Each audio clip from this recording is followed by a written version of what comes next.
చెప్తారా? ఇప్పుడు కాదు, నేను స్టూడెంట్గా ఉన్నప్పుడు, నేను ప్రొఫెసర్ అయిన తర్వాత మేము ఢిల్లీ వెళ్తూ ఉంటాం కదా, అప్పుడు చంద్రబాబు నాయుడు అంటే వెంటనే గుర్తుపట్టేస్తారనమాట. అంత గొప్ప పేరు తెచ్చుకున్నాడు.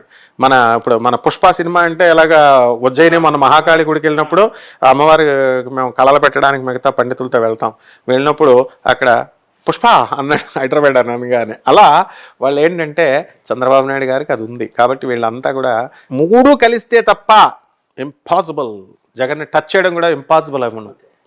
ఏమండి, యాక్చువల్గా చంద్రబాబు నాయుడు గారు ఒక విజనరీ పర్సన్ ఇట్లా కానీ చాలా మంది చెప్తూ ఉంటారు. అందరూ అంటే ఆయనలో ఉండే గొప్ప క్వాలిటీస్ కోసం చెప్పాల్సి వచ్చినప్పుడు అది పక్కగా చెప్తారు. సైబరాబాద్ అనే దాన్ని ఒక ఇమేజిన్ చేసి ఆయన మొదలు పెట్టారు. తర్వాత వచ్చిన గవర్నమెంట్లో ఆయనే నిర్మించారు. అంటే ఆయన చెప్పుకుంటూ ఉంటే చాలాసార్లు గేల్ చేసిన ఉదంతాలు కూడా ఉన్నాయి. ప్రతిపక్షాలు, వైరపక్షాలు. సరే, అదంతా నేను పక్కన పెట్టేస్తాను. అంటే నేను అనేది ఆయన విజన్ కోసం. అట్లాగా ఒక సైబరాబాద్ని ఇక్కడ నిర్మించినంత ఇదిగా ఆంధ్రప్రదేశ్లో ఆయన అలాంటిది ఏమైనా నిర్మించే అవకాశం ఉందని మీ గ్రహ బలం ద్వారా, ఆయన జ్యోతిష్యం, ఆయన జాతకం చూసిన వ్యక్తిగా, పరిశీలించిన వ్యక్తిగా ఏమైనా చెప్పగలరా? డెఫినెట్గా ఉంది. ఆయన ఎప్పుడో చెప్పాడు సింగపూర్లో చేస్తానంటే వీళ్ళు నవ్వారు. ఇప్పుడు నేను ఐఏఎస్ రాస్తాను అని ఒక వ్యక్తి చెప్తాడు, కుర్రాడు. వీళ్ళకి రాదు కాబట్టి పక్క వాళ్ళు నువ్వు ఐఏఎస్ రసిస్తావా, ఐఐటి రసిస్తావా అని నవ్వేవారు. మరి ఇప్పుడు నారాయణ శ్రీ చైతన్యాలు వచ్చిన తర్వాత వరుస పెట్టి సౌత్ ఇండియా నుంచి ఐఐటీలు వెళ్ళేవాళ్ళు వీళ్ళే. అలాగే ఐఏఎస్లు రాసినప్పుడు ఐఏఎస్లు అవుతారా అని అన్నారు. వరుస పెట్టి మన తెలుగు వాళ్ళు ఒకడో ఇద్దరో పాస్ అయ్యేవారు. నా friend railway general manager FA&CAO Hubli division N Srinivasaraju ఉన్నాడు. వాళ్ళ కూతురు ఐశ్వర్య అని మన యూనివర్సిటీలోనే చదివింది, కెమికల్ ఇంజనీరింగ్ చదివింది. చదివిన తర్వాత ఆ అమ్మాయి కొట్టి చూపించింది 649th ర్యాంక్. ఐశ్వర్య నెల్లి శ్యామ అంటే తనని 2 సార్లు ఫెయిల్ అయింది, వదిలేదు. కెమికల్ ఇంజనీరింగ్లో చేరమంటే కెమికల్ ఇంజనీరింగ్లోనే చేరారు. కాలేజ్ కావాలనుకుంటే గ్రూప్ని వదిలేసేయండి, కాలేజ్ కావాలి. ఇప్పుడు అందరు నాకు కంప్యూటర్ సైన్సే కావాలంటారు. ఏమి ఆమె కంప్యూటర్ సైన్స్ చేసిందా అంటే మనము నమ్మకం అనేది ఉండాలి. చంద్రబాబు నాయుడు గారి దగ్గర ఉన్న గొప్పతనం ఏంటంటే గ్రహస్థితి రీత్యా కూడా ఆయన అద్భుతాలు సృష్టించగలడు. ఇప్పుడు ఖచ్చితంగా ప్రజా సహకారం, మిగతా పార్టీల సహకారం కనుక ఉన్నట్లయితే ఆయన ఈరోజు చెప్పడం ఏంటి, అప్పుడే చెప్పాడు నేను సింగపూర్లో తయారు చేస్తానంటే వీళ్ళు వెకిల్ నవ్వులు నవ్వి ఆయన డిస్కరేజ్ చేస్తే ఆయన ఏం చేస్తాడు? కాబట్టి ఇది ఆయన కూడా రిమార్కబుల్గా ఉండాలి అని కేసీఆర్ గారు ఎలాగైతే అసెంబ్లీని పడగొట్టేసి నా మార్క్ అనేది ఉండాలి అని ప్రతి ఒక్కళ్ళు ట్రై చేస్తారు. ఎందుకంటే భూమిని వదిలేసి వెళ్ళిపోవాల్సింది ఎవరైనా. వాళ్ళు వెళ్ళిపోయేటప్పుడు కానీ మార్క్ ఉండాలని చెప్పి ముందు దాన్ని విధ్వంసం చేసి ఇంకోటి చేయడం అది తప్పు పని కదండి. అది వాళ్ళు చేశారు. అక్కడ జగన్ గారు కూడా ఫస్ట్ వస్తూనే అక్కడ అదేంటి ప్రజాభవన్ అక్కడ నుంచి ఏదో ఉంది, దాన్ని కొట్టించారు కదా. అందుకనే కదా ప్రజలు ఇద్దరిని ఓడించి పడేశారు. కాబట్టి ప్రజలు ఉన్నదాన్ని డెవలప్ చేయాలా, ప్రజాధనాన్ని వేస్ట్ చేయకూడదు. ఇది పాలకులు తెలుసుకోవాల్సింది. వాళ్ళు ఎంత హేమాహేమీలైనా సరే ప్రజలు ఇలాగే బుద్ధి చెబుతారు. అందువల్ల ఎవరికి ఏమీ భయపడరు ప్రజలు. వీళ్ళంతా రాజకీయ నాయకులు ఏమనుకుంటారంటే పవర్ లేనప్పుడు నాకు పవర్ ఇవ్వండి అని అడుక్కుంటారు. ఇచ్చిన తర్వాత ఇదంతా మా తాతల ఆస్తి, మా జమీందారులం మేము అనుకుని పరిపాలన ఆ విధంగా చేస్తారనమాట. కాబట్టి అప్పుడు వెంటనే ఎప్పుడైతే నియంతృత్వము, మొనార్కిజము ఇవన్నీ వస్తాయో ప్రజలు ఏం చేస్తారంటే వెంటనే ఇమీడియట్ దించేస్తారు. ఇది డెమోక్రసీ ఈజ్ ఫర్, ఇప్పుడు డెఫినేషన్లోనే ఉంది, by the people, for the people, of the people అని చెప్పాం. ప్రజాపాలన వాళ్ళ ప్రజలకు సేవకులుగా వాళ్ళు తెలుసుకోవాలా. ఎప్పుడైతే ఈ సింప్లిసిటీ, ఈ మోడెస్టీ, ఈ సూక్ష్మ సూత్రాన్ని ఎప్పుడైతే తెలుసుకున్నారో అప్పుడు ఆటోమేటిక్గా గెలుస్తారు. ఈ సూక్ష్మ సూత్రం చంద్రబాబు నాయుడు గారు తెలుసుకున్నారు కాబట్టి 14 సంవత్సరాలు ఆయన చేశారు. మళ్ళీ ఇంకొక 5 సంవత్సరాలు ఆయనకి ఇచ్చారు. కాబట్టి సరే, లోకేష్ గారి పరిస్థితి ఎలా ఉండబోతుంది? డెఫినెట్ గా ఆయన పార్టీ పగ్గాలు తీసుకుంటారు. ఆయన జాతకం పరిశీలించారు మీరు? మేషరాశి చూసారండి? చూసాను. ఆయన గెలుస్తాడని చెప్పాం, మనం గెలిచాడు. నెక్స్ట్ కాబోయేటటువంటి సీఎం కూడా ఇప్పుడు డెఫినెట్ గా అవుతారు ఆయన. చంద్రబాబు నాయుడు గారు హయాం ఉన్నంత వరకు ఆయనకి ఏమీ కాదండి. చంద్రబాబు నాయుడు గారు అంటే చాలా మంది అంటూ ఉన్నారు, చంద్రబాబు నాయుడు గారు ఒక 2 ఏళ్ళు సీఎంగా చేసి ఆ తర్వాత తన సీఎం పగ్గాల్ని లోకేష్కి అప్పగిస్తారు అని చెప్పి కొంతమంది అంటూ ఉన్నారు. అంటే నిజాలు ఎవరికి తెలియదు, ఊహాగానాలు. అలాంటిది ఏమైనా జరిగే అవకాశం ఉందంటారా? కేసీఆర్ గారు కూడా అలాగే అన్నారు. 2.5 సంవత్సరాలు చేసిన తర్వాత కేటీఆర్ గారిని చేస్తానన్నారు. కేటీఆర్కి వ్యక్తిత్వం లేదా, లోకేష్కి వ్యక్తిత్వం లేదా? వాళ్ళ తండ్రి అప్పచెప్తేనే వస్తారా వాళ్ళు? పప్పు అన్నారు ఆయన్ని. పప్పు కాదు నిప్పు అని చూపించాడు ఆయన. నాయకుడిగా ఎమర్జ్ అయ్యాడు, బ్రాండ్ అని నిరూపించుకున్నాడు. ఎందుకని మొదట్లో పాప ఆయనకి మాట్లాడడం రాదు. జగన్ గారు కూడా తడబడలేదా? ఇంగ్లీష్ మీడియం స్కూల్స్ స్టూడెంట్స్ వాళ్ళు తెలుగు ఎలా వస్తుంది? మీకు తెలుగు వచ్చిన అందరికీ తెలుగు రావాలని ఉందా? ఉపన్యాసం అంటే ఆకర్షణీయంగా గట్టిగా అరిచి చెప్తేనే వస్తుందా? వంగా గీత ఇప్పుడు 14 డిగ్రీల దాకా డాక్టర్ అంబేద్కర్ తర్వాత ఎక్కువ డిగ్రీలు ఉన్న ఇప్పుడున్న పొలిటీషియన్స్ లో అంతా కూడా వంగా గీతక్క దగ్గరే ఉంది. మరి ఆమె ఓడిపోలేదా అప్పుడు? అంటే ఆమె ఎప్పుడు కూడా మిగతా వాళ్ళంతా అప్పుడు రోజా గారు ఉన్నారు, అరిచి చెప్తారు ఏదైనా సరే గట్టిగా. ఆమె స్టైల్ అది, మీద పడి చక్కగా చెప్పి డామినేట్ చేసేటటువంటిది. రోజా గారు కూడా నాకు బాగా ఫ్రెండ్. మరి అట్లాంటి ఆవిడ మరి ఇప్పుడు వంగా గీతక్క ఏం చేస్తుంది? ఈవిడ స్మూత్ గా చెప్పొద్దు, పాపం అరిచి చెప్పక్కర్లేదు, స్మూత్ గా చెప్పి పనులు చేయించాలి అని ఒక ట్రెండ్ను సృష్టించింది. ఎవరి స్టైల్ వాళ్ళది. కాబట్టి ఇక్కడ ఏంటంటే మనము ఈ యొక్క చంద్రబాబు నాయుడు గారు తప్పకుండా ఈ యొక్క అమరావతిని బ్రహ్మాండంగా అంటే ఒక స్టాండ్ తీసుకోవాలి. ఆయన ఏంటంటే నేను లోకేష్ను సీఎం కింద చేయడం అనేది అది అబద్ధపు మాట. ఈ 2.5 సంవత్సరాల్లో చేయడం అనేది అబద్ధపు మాట. ఆయన ఊపిరి ఉన్నంత వరకు చంద్రబాబు నాయుడు గారు తన యొక్క పరిపాలన చేస్తారు. అంటే పవర్లోనే. ఇప్పుడు జగన్ గారు ఎక్కడ ఓడిపోయారండి? ఇప్పుడు ఆయన ఎంపీ కదా, ఇప్పుడు ఎమ్మెల్యే కదా, ఎమ్మెల్యే గెలిచాడు, గవర్నమెంట్ ట్రెజరీ నుంచి జీతం తీసుకోడు, ఆయన గ్రీన్ పవర్ పెన్ వాడ్డా. అంటే ప్రజా జీవితంలో ఉంటారు, ప్రజా జీవితం ఏంటి, ఆయన గవర్నమెంట్ ఎంప్లాయీ అయినా మరి కాదు. ఇప్పుడు ఓడినా గెలిచినా వీళ్ళు ఎమ్మెల్యేలుగా అంటే అధికారం ఫామ్ చేసినా చేయకపోయినా ఎమ్మెల్యేలుగా ఉంటారు, శాసనసభ్యులుగా ఉంటారు, కాబట్టి ప్రజలతోనే ఉంటారు. అలాగే లోకేష్ గారు ఖచ్చితంగా ఇప్పుడు తర్వాత వస్తారు. అంతేగాని ఇక్కడ కేసీఆర్ గారు పిచ్చోడా, ఆయన హరీష్ రావు గారు చెప్పడానికి పార్టీని మేనల్లుడు ఇస్తారు, మినిస్టర్ పదవులు అవి ఇస్తారు, అంతవరకే. అలాగే ఈయన జూనియర్ ఎన్టీఆర్కి ఇచ్చే సమస్య ఏం లేదు. ఆయన కావాల్సి ఆయన లక్ష్మీపార్వతి తెలుగుదేశం పార్టీ అని ఎలాగైతే సపరేట్గా వాళ్ళు పార్టీలు పెట్టుకున్నారో అప్పట్లో ఎన్టీఆర్ గారు చనిపోయిన తర్వాత అన్నా డిఎంకే సపరేట్గా పెట్టుకుంటారో అలా పెట్టుకుని అలాగా వాళ్ళ యొక్క జాతకాలను బట్టి వస్తారు తప్ప లోకేష్ గారు ఎట్టి పరిస్థితుల్లో తెలుగుదేశం ఫ్యూచర్ లీడర్ ఆయనే. అండ్ బ్రహ్మాండంగా సస్యశ్యామలంగా జగన్ గారికి రైవలరీ ఆయనే, ఫ్యూచర్ రైవలరీ. ఇద్దరు కూడా ధీటైనటువంటి. అలా కదండి మరి. యాక్చువల్గా ఇప్పుడు చక్రం తిప్పింది ఒక విధంగా పవన్ కళ్యాణ్ గారు. అంటే చాలా మంది అంటున్న మాట, నేను అంటున్న మాట కాదు ఇది, నా ఇంటర్ప్రిటేషన్ ఏం కాదండి. అంటే చాలా మంది ఈ పొత్తు ఏర్పడడానికి కారణం పవన్ కళ్యాణ్ గారు. ఆయన అంటే టీడీపీ నాయకులు కూడా ఒప్పుకుంటున్నారు ఆ మాటని. బలంగా ఆయన పట్టుబట్టి తనను తాను తగ్గించుకొని పొత్తు ఉండేటట్టు పొత్తు ధర్మం పాటించి తన శ్రేణుల్ని బుజ్జగించుకొని చేశారు. సో ఈ విజయానికి దోహదపడ్డారు. పవన్ కళ్యాణ్ గారు సీఎం అవ్వాలని చెప్పి వాళ్ళ అభిమానులు, అంటే సినీ అభిమానులే కాదు చాలామంది వాళ్ళ పార్టీ వాళ్ళు అందరూ కోరుకుంటున్నారు కదండి. మరి పవన్ కళ్యాణ్ గారికి సీఎం అయ్యే అవకాశం ఉందని మీ జ్యోతిష్య శాస్త్రంలో మీ విశ్లేషణ ద్వారా ఏమైనా తెలిసిందా అండి? ఇప్పుడప్పుడే ఎవరు ఆయనకి కాదు జ్యోతిష పరంగా ఉంది ఆయనకి, తర్వాత ఇప్పుడు కాదు. ఆయన జస్ట్ ఇంకా 10 years ఏనండి, ఆయన వచ్చింది 10 years. ఇప్పుడు చంద్రబాబు నాయుడు గారు లెజెండ్, ఆయన సీనియర్ పర్సన్, ఆయన పరిపాలన చేస్తాడు. ఆయన ఏమి ఇవ్వడు మోడీ గారితో కాదు. మోడీ గారికి ఆయనకి ఎన్నో డిఫరెన్సెస్ ఉన్నాయి, దాంట్లన్నింటినీ దాటుకొచ్చినటువంటి రాటు తేలిపోయినటువంటి వాడు చంద్రబాబు నాయుడు. ఇప్పుడు ఈ గవర్నమెంట్లో ఆయన 2.5 సంవత్సరాలు ఏం చేయడం, 2.5 సంవత్సరాలు ఆయన చేయడం అలాగే ఉండవు. పరిపూర్ణంగా 5 years చంద్రబాబు నాయుడు గారే సీఎంగా ఉంటారు. కావలిస్తే ఆయనకు ఒక డిప్యూటీ చీఫ్ మినిస్టరో లేకపోతే హోమ్ మినిస్టరో ఇలాంటి పదవులు కావలిస్తే ఇస్తారు. అది అక్కడ కూడా ఇప్పుడు ఇచ్చేస్తారని అంటలేదండి. ఎందుకంటే ఇప్పుడు ఇచ్చే అవకాశాలు లేవని అందరికీ తెలుసు. అంటే చాలా ఎవరు, ఎందుకంటే ఆయనే అన్నారు, ఇప్పుడు ఎవరో కాదు స్వయంగా పవన్ కళ్యాణ్ గారే మనకు ముఖ్యమంత్రి ఛాన్స్ లేదు ఎందుకంటే మన బలం ఇంతే అని అన్నారు. నేను అదంటలేదు. భవిష్యత్తులో ఆయన ఎప్పుడు అయ్యే అవకాశం ఉంది ముఖ్యమంత్రి ఉంది. ఇంకొక 10 సంవత్సరాలు ఆ పార్టీ నడపాలి ఆయన. వాళ్ళ అన్నయ్య గారిలాగా మూసేయకూడదు పార్టీ.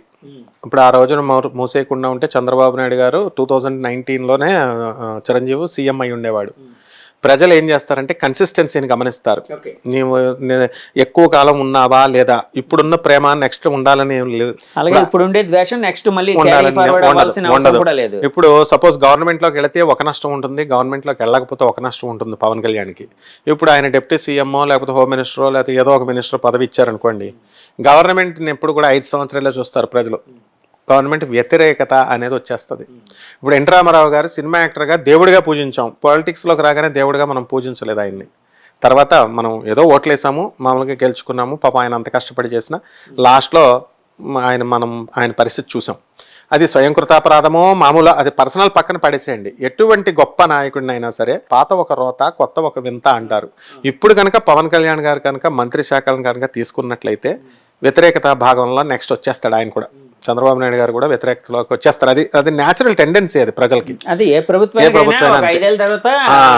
అలా కాకుండా ఆయన ప్రభుత్వం బయట ఉండి కనుక చేసుకొని ఆ పార్టీని అలా కంటికి రెప్పలాగా కాపాడుకుని చేసుకున్నట్లయితే డెఫినెట్గా ఆయన ముఖ్యమంత్రి అవడానికి ఫ్యూచర్లో ఛాన్స్ ఉంది. కానీ ఇంకా అంటే నేను ఎందుకు ఈ మాట అడిగానంటే అండి, యాక్చువల్గా మీరు ఒక మాట అన్నారు ఇందాక, జగన్మోహన్ రెడ్డికి ఏది అంటే ఆ స్థాయిలో ఒక వైరి పక్షంలో తయారయ్యేది లోకేష్ గారు మాత్రమే అని అన్నారు, సరైన నాయకుడే.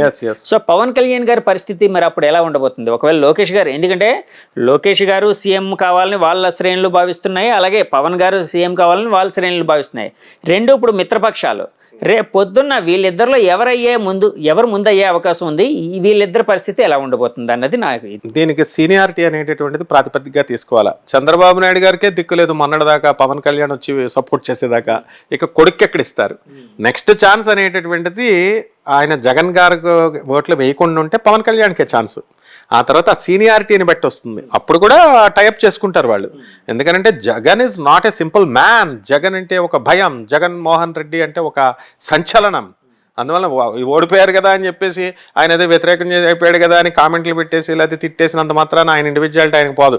ఆయనకు పాఠాలు చెప్పిన మాస్టర్లు, కెప్టెన్స్. ఓడిపోవడం అంటే శాశ్వతంగా ఓడిపోవడం కాదు కదా. అలాగైతే మరి చంద్రబాబు నాయుడు గారు 2019 అవమానించారు చంద్రబాబు నాయుడు గారిని, ఎంత ఘోరాతి ఘోరంగా. ఆయన లైఫ్ లో ఎవరు అవమానించలేదు, అంత అవమానించారు. కానీ పాప ఆయన ఏ కక్ష తీర్చుకోడు, అంత గొప్ప పరిపాలన అందిస్తాడు ఆయన. ఆయన కక్ష తీర్చుకోడు, నెవర్ తీసుకోరు. ఆయన వ్యక్తిత్వమే ఆయన మెంటాలిటీ కొంచెం మెతక మెంటాలిటీ అంటూ కాదు. ఇప్పుడు మెతక వేరు, ఇది వేరు. ఆయన ఎంతసేపు దేశ సంక్షేమం కోసం చూస్తాడు ఆయన.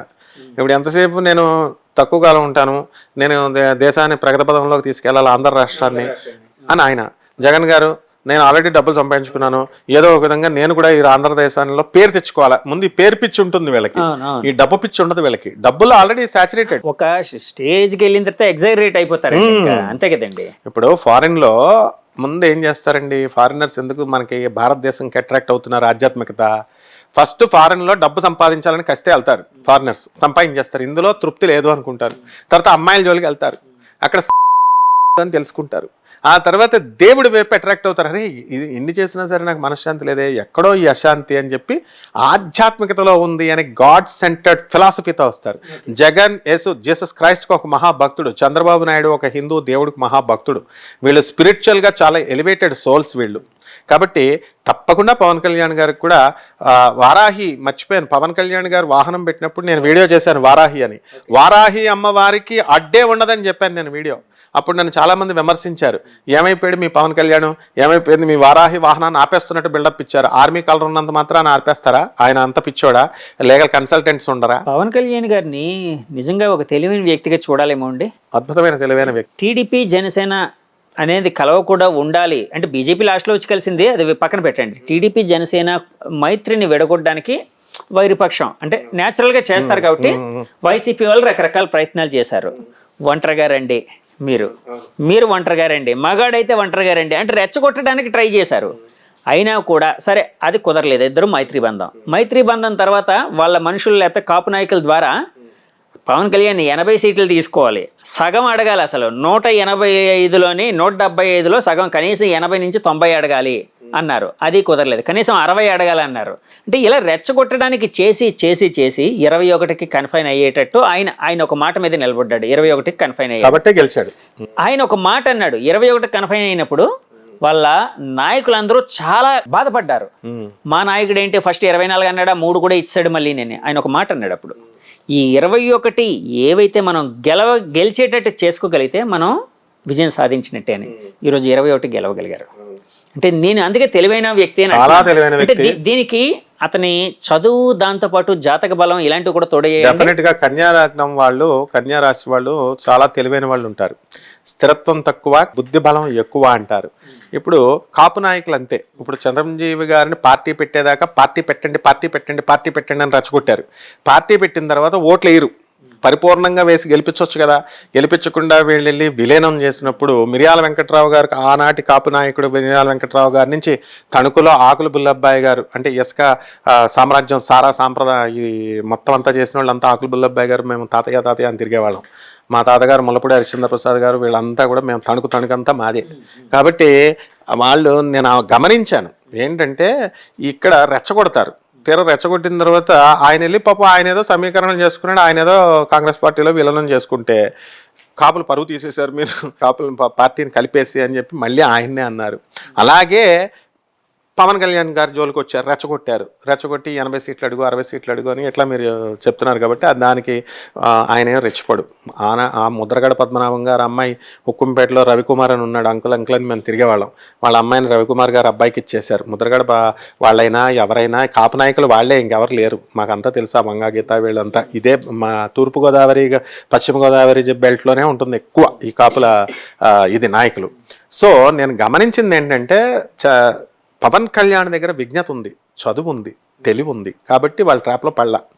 చక్కగా ఆయన దురాశ పడకుండా చక్కగా ఇన్ని సీట్లు నాకు చాలు అని ఒక ప్లాన్ ఉంది ఆయనకి. మనకే ఉంటుంది ప్లాన్, ఇంకా వాళ్ళకు ఉండదు. అందరిని మిగతా సలహాలు చెప్పేవాళ్ళు ఉంటారు కదా, ఆ విధంగా ఆయన ఒక కన్ఫైన్ చేసుకొని కొన్ని సీట్లు అని చెప్పి దాంట్లో విజయం ఢంకా ముగించాడు. కాబట్టి ఆ విధంగా కనుక అడుగులు జాగ్రత్తగా కనుక Pawan Kalyan step by step వెళితే తప్పకుండా ఆయన సీఎం అవడానికి అవకాశాలు ఉంటాయి. ఫారినర్ అయినా ఆ అమ్మాయి ఈరోజు ఎంత ఆనందపడింది, వాళ్ళ భార్య కాబట్టి ఇక్కడ ఫారినర్ గేరినర్ ఏమి ఉండదు. సోనియా గాంధీ ఉంది, ఫారినరే. ఇప్పుడు రాహుల్ గాంధీని ప్రధానమంత్రి కాలేరు అన్నారు, కప్ అయిపోయిందిగా. భారతీయ సమాజంలో కలిసిపోయారు కదండి, భారతీయులే వాళ్ళందరూ. That's all. వీళ్ళు డిఫరెన్షియేషన్ చేయడానికి చూస్తారు. సార్ ఇంకోటి, మీరు ఇందాక జూనియర్ ఎన్టీఆర్ గారి కోసం ఒక మాట చెప్తూ అన్నారు కదండి, జూనియర్ ఎన్టీఆర్ గారి జాతకాన్ని మీరు ఏమైనా పరిశీలించడం జరిగిందా అండి? ఎలా ఉండబోతుందండి? బాగుంటుంది ఆయనకేంటి, కాదు రాజకీయంగా ఏంటి? రాజకీయంగా ఇంకా చాలా టైం ఉంది. ఎందుకంటే ఒక చిరంజీవి గారు ఒక పవన్ కళ్యాణ్ గారిని తీసుకున్నప్పుడు ఒక ఏజ్, ఒక మెచ్యూరిటీకి వచ్చిన తర్వాత తీసుకున్నారు. లేకపోతే కుర్ర కుంక అంటారు, చిన్న ఏజ్లో వచ్చేస్తే ఏం సక్సెస్ రాదు. కాబట్టి ఆయనకి ఒక ఐడియా ఉంది. అప్పటికి ఈ యొక్క పవన్ కళ్యాణ్ హవా నడుస్తుంది. ఇప్పుడు ఈ చంద్రబాబు నాయుడు గారు హవా నడుస్తున్నట్టే జరుగుద్ది. ఆ తర్వాత పవన్ కళ్యాణ్ గారు కూడా పెద్ద ఆయన అయిన తర్వాత అప్పుడు ఆయన ఎంట్రీ ఇస్తాడు. అప్పుడు లోకేష్ గారు ఉంటారు, జగన్ గారు ఉంటారు, పవన్ కళ్యాణ్ గారు ఉంటారు. ఆయన సపరేట్గా ఒక పార్టీ పెట్టుకుంటాడు ఆయన. అంతేగాని ఈ తెలుగుదేశంలో ఆయనకి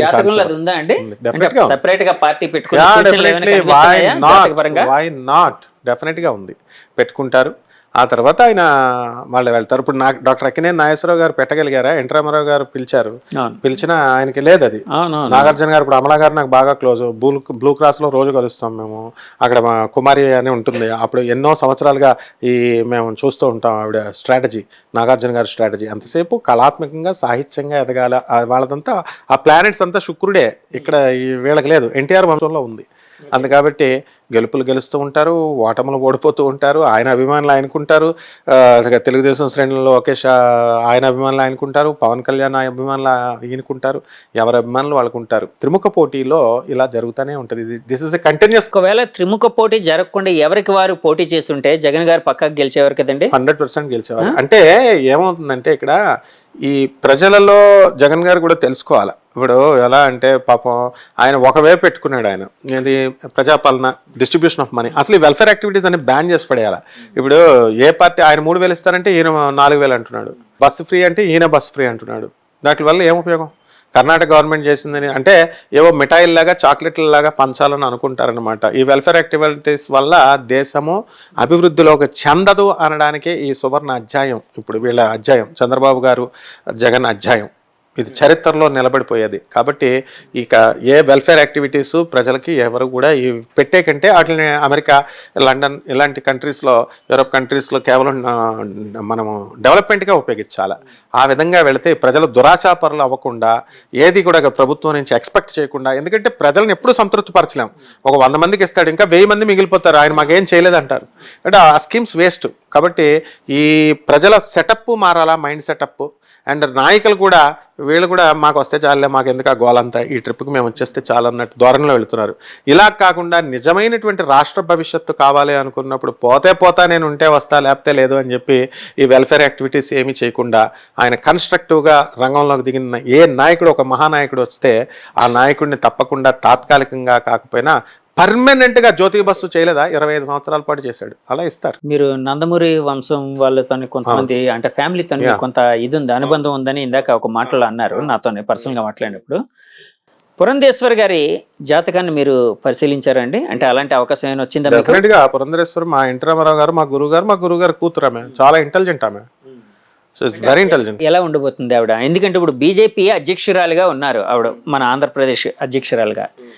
అంటే ప్రభుత్వంలో వాళ్ళు కూడా చేరే అవకాశం ఉంది. ఎందుకంటే ఎన్డీఏ కూటమనే వాళ్ళు చెప్పారు, మొదటి నుంచి ఎన్డీఏ కూటమనే చెప్తున్నారు. ఇప్పుడు ఎన్డీఏ కూటమిగా ప్రభుత్వంలో కూడా చేరుతారు. అంటే 2014లో ఎలాగైతే అంటే అప్పుడు జనసేన వాళ్ళు బయట నుంచి మద్దతు ఇచ్చారు, కానీ ఈసారి మొత్తం ముగ్గురు కలిసే అవకాశం ఉంది కదండి. ఆవిడ భవిష్యత్తు ఎలా ఉండబోతుంది? ఆవిడ ఇది ఆల్రెడీ పురంధరేశ్వరి గారికి పాక్షం వచ్చినాయన్ని కన్యారాశిలే.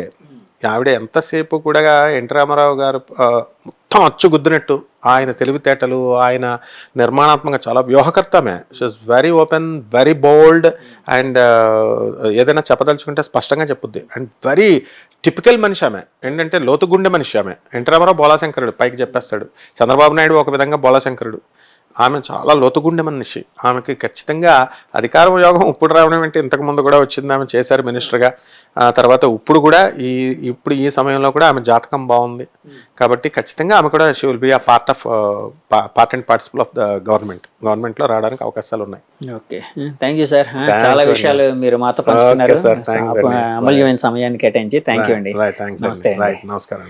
యూఎస్ చూసారు కదండి, ఇది ఇంటర్వ్యూ సారాంశం. గురువు గారు ఆయన చాలా విషయాలు మనతో పంచుకున్నారు. ఇంటర్వ్యూ మీకు నచ్చితే మా ఛానల్ లైక్ చేయండి, కామెంట్ చేయండి, షేర్ చేయండి, సబ్స్క్రైబ్ చేయండి. Thank you very much. Signing out, me Jagadish. By by.